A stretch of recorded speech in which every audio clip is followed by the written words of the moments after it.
बस कोई ख़ास वजह नहीं है, यूँ ही पूछ रहा था। जब कभी भी कोई इंसान आपसे यूँ कहता है कि कोई कारण नहीं है, बस ऐसे ही पूछ रहा था, तो इस चीज़ को इंग्लिश में आप क्या कहेंगे? आइए सीखते हैं।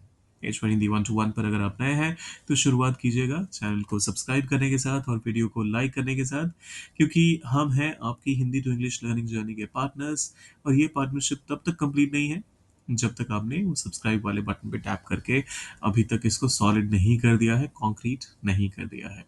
करते हैं शुरुआत। देखिए, यूं ही पूछना, जस्ट आस्किंग, जस्ट आस्किंग।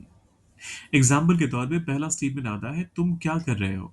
यूं ही पूछ रहा हूँ, मतलब कोई खास वजह नहीं है, बस ऐसे ही पूछ रहा हूँ, ऐसे ही जानना चाहता हूँ कि तुम कर क्या रहे हो। What are you doing? I'm just asking. What are you doing? I'm just asking. आप चाहें तो इसको कुछ यूं भी कर सकते हैं। I'm just asking what you're doing. उस केस में खाली ये ध्यान रखिएगा, what you are doing हो जाएगा। I'm just asking what you're doing. दोनों ही केस में फुल स्टॉप ही आएगा लास्ट में, क्योंकि यहाँ पर कोई भी सवाल नहीं है। इस पूरे सेंटेंस को अगर आप ध्यान से देखेंगे तो कहीं कोई सवाल नहीं मतलब टेक्निकली ये सवाल फॉर्म नहीं हो रहा है, तो इस वजह से। दूसरा एग्जाम्पल आता है, क्या तुम ठीक हो? यूं ही पूछ रहा हूँ, are you okay? I am just asking. अगर आप फॉर्मल सेटअप में नहीं हैं तो फिर आप सेकेंड पार्ट में सिर्फ जस्ट आस्किंग भी कह सकते हैं, are you okay? Just asking. या फिर are you okay? I am just asking.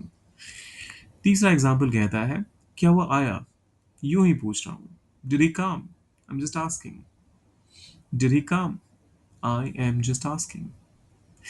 अब ये आखिरी वाला आपको ट्रांसलेट करना है, कहाँ जा रहे हो? यूं ही पूछ रहा हूँ, तो कीजिए इसको ट्रांसलेट।